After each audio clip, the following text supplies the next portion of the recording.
Poďme si ohodnotiť grilovacie produkty. Losos.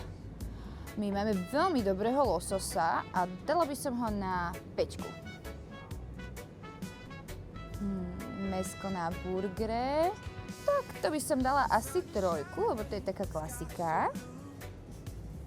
Grilovaciu zeleninku. U nás si nakúpite výbornú zeleninku na to, takže 1.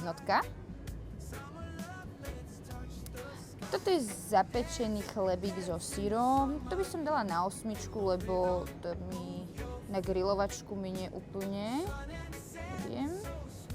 Halový syr. Tak, ten by som dala na 4, lebo je veľmi chutný a zdravý. Grilovacie klobásky. Tie máme u nás výborné a máme niekoľko druhov, takže by som išla na 2, to je taká klasika.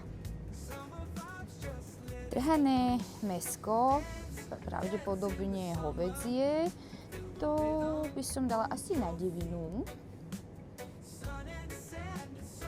Špízy so zeleninkou,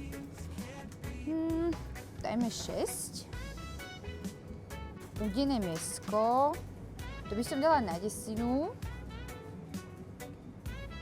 Takýto olivovo-zeleninkový mix, tak to je na 7, to nám aj vychádza.